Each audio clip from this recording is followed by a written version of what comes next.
चलो चलो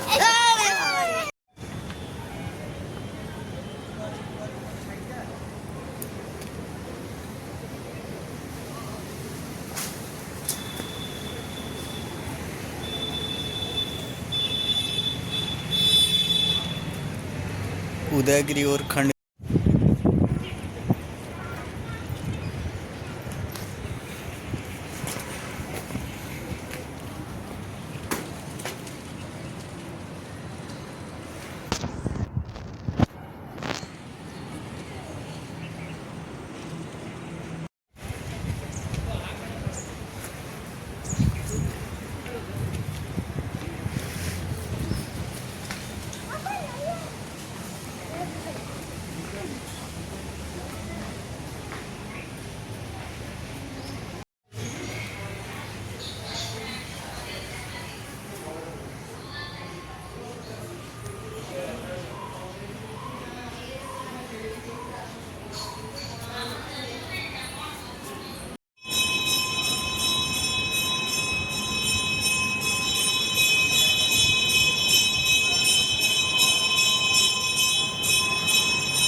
अभी उदयगिरी और खंडगिरी पर्वत पर स्थित है। उदयगिरी और खंडगिरी पर्वत पर ये जो गुफाएं बने हुए हैं जैन मुनियों,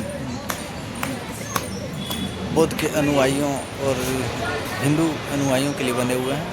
हिंदू अनुयायी, बौद्ध अनुयायी, जैन अनुयायी सत्य की खोज में, धर्म की खोज में, ज्ञान की प्राप्ति हेतु वे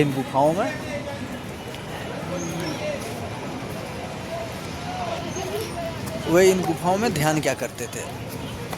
आज से करीब 2000 साल पहले कलिंग के जो महान शासक रहे हैं खारवेल, तो खारवेल ने ही इन गुफाओं का निर्माण करवाया खंडगिरी और उदयगिरी पर्वत पर। ये हम अभी खंडगिरी पर्वत पर है, बगल में ही यहाँ उदयगिरी पर्वत है।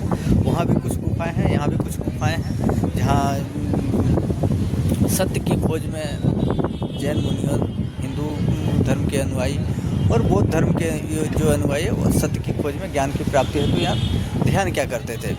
यहीं बगल में ही यहाँ से 8 किलोमीटर की दूरी पर कलिंग का वो स्मारक स्थल है जहाँ महान सम्राट रहे, सम्राट अशोक जी ने जो कलिंग का युद्ध जीता था, कलिंग युद्ध लड़ा था।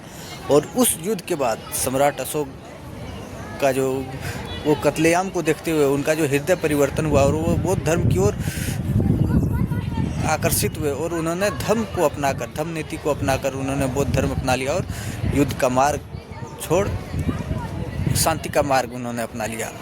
तो कलिंग भी होके अभी मैं आया। कलिंग का वो जगह जहाँ कत्लेआम हुआ था, सम्राट अशोक ने वहाँ धम्म की स्थापना की और उन्होंने बुद्ध का मार्ग को अपनाकर युद्ध नीति को विराम कर दिया। और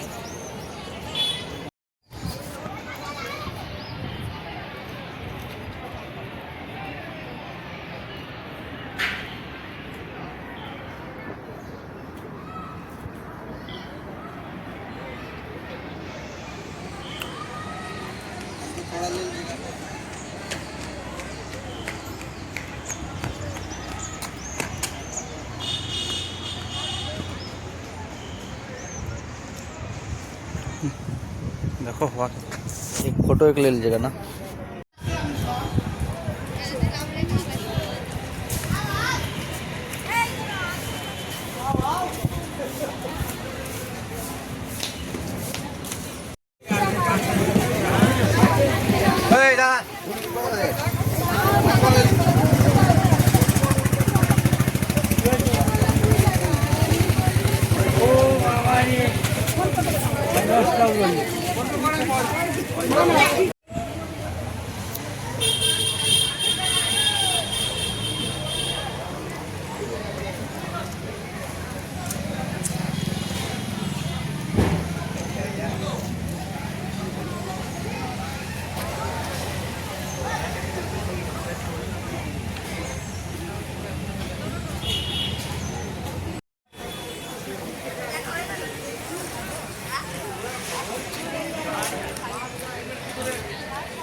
अभी हम उदयगिरी और खंडगिरी पर्वत की गुफाएं जो हैं, उदयगिरी गुफाएं और खंडगिरी गुफाएं कलिंग क्षेत्र उड़ीसा के भुवनेश्वर में है।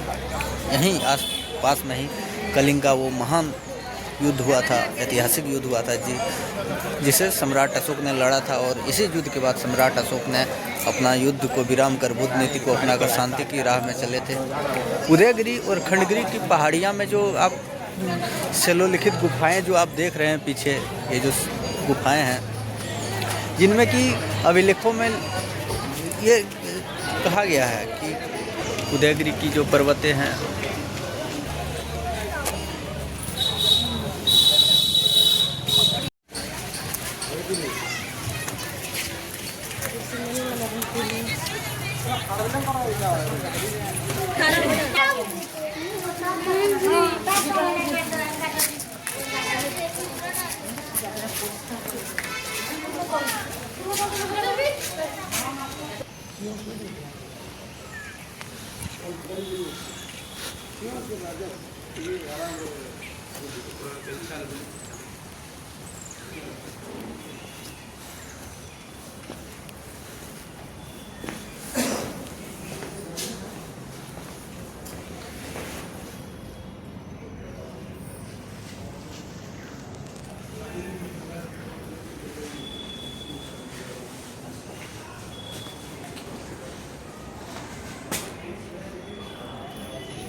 उदयगिरी और खंडगिरी की जो पर्वत की गुफाएं हैं,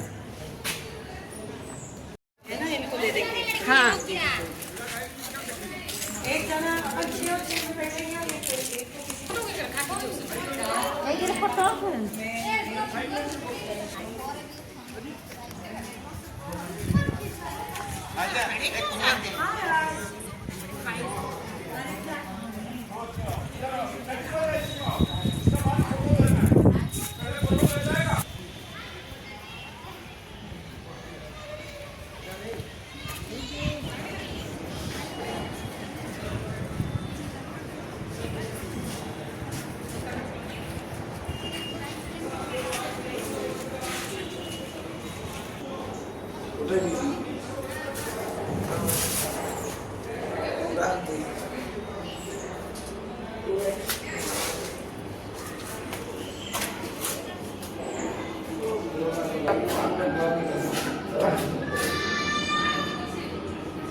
ये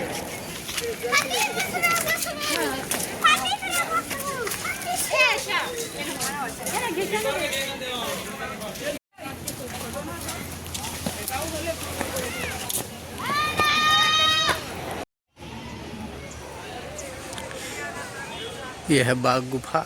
एकदम बाघ का जो मुंह होता है, जबड़ा होता है, उन्हीं की आकृति से बना हुआ है बाघ गुफा।